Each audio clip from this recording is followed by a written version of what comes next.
got another update video on the 67 Chevy K10. Just got back from Stevens Pass the other day, and I wanted to do a little bit of work to the brakes because in the rain and stuff, this truck really likes to lock up the rears. So a while ago, I ended up putting a new CPP master in it because on my way to Granite Falls, I blew the diaphragm in it and I had to drive home. And that was, I mean, it's stock, but it was just it needed to be replaced, obviously. So I have a CPP system in it now. I forget if I already mentioned that or not, but I was running it without this little valve and it would just lock up the rears too much. So I put this valve back in. I went and got some fittings and stuff. I need to make a mount for it to lock into place because it vibrates around quite a bit. So that's some drivetrain stuff I did. I also got a relocation kit from a company called Vice Design for the winch. So instead of the little box being under here or under there like I did, which wasn't good because it got full of water, it now lives right here, which keeps it out of the elements stuff. Plus, my plug-in for my winch controller is right here in the grill. Well, you can't see it, but it's right there. So now, the truck can just be plugged in through there, works the winch and everything, and that's all squared away. I also re-hooked up my tender cables, so I have a little, what is it, right there, guy for a little battery charger.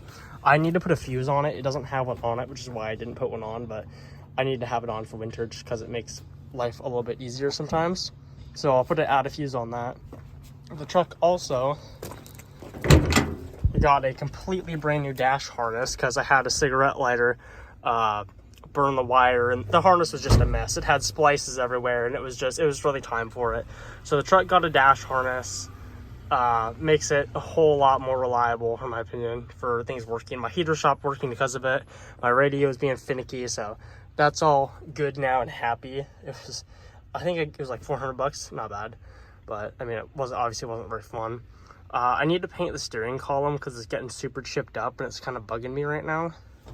I've also done 3D printed cup holders on both sides. I'd like to make metal ones anyways. These are just downsized ones from like a golf cart that I found on like some STL site. So that's what we got there. I forget if I mentioned the flashlight, but that's in there too now. We have a Streamlight charger built into the truck. Yeah, everything on the truck is actually really good and happy right now. The only thing that I really need to get to work on is to clean it and to figure out my situation back here with getting like an extra gas can or something like that, because I burn through gas quite a bit in this thing, and I'd like to get we'll see. I think I'd like to get a gas can here. I was gonna get like one of those vintage metal jerry cans, but honestly I want something that's reliable and won't have rust in it. So I'm trying to think. I'm not quite sure what I'm gonna go with yet, but yeah, truck's doing good. I put a ton of miles on it lately, just, you know, picking stuff up and doing work with the truck. I've got this matching vintage Coleman cooler in the back, pretty cool. I've never seen one with the diamond pattern on it, but I think it's pretty unique. Not much else has changed on it though. I had a fuel leak over here, which kind of ate away some of the clear coat, but it's whatever. I parked on a hill and it started dripping out, but you know, oh well. These wing windows are junk. These tabs are like completely rotten off and it's pulling away. So I have a set of original 67 wing windows. I've made a video about that and I'm gonna try to put them in here eventually. I just haven't had time to because it's kind of something that doesn't really matter right now because it's wintertime and I don't smoke, but it just whistles really bad. So that's a little update on the truck. My girlfriend also had to represent Hickey right there, but that's update 19 on the truck, I believe. So she's all happy. I also did these exhaust tips. I got rid of the cheapo O'Reilly's ones, and I got another set of cheapo O'Reilly's ones, but these ones look way more appropriate for the truck, so super happy with that. It also has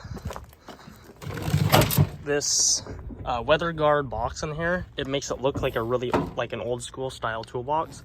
I hate diamond plate, so I got that in there. It fits really nice. It sits just above the bed rails, but you know, that's just how it is. I put these on because I had that canopy on, and then I decided I hated it, so I took it off, welded the holes, painted the truck, and then put these on. And the paint under these is honestly not really the best paint, but you know, it's red, so I don't really care. I use this shit out of this truck. So, utility truck. I need to get a new spare tire thing because that one's like absolutely dilapidated. But yep, this is how she sits. All decked out and Hickey Enterprise stuff, diff covers and push bars and trailer hitches and everything. So good truck.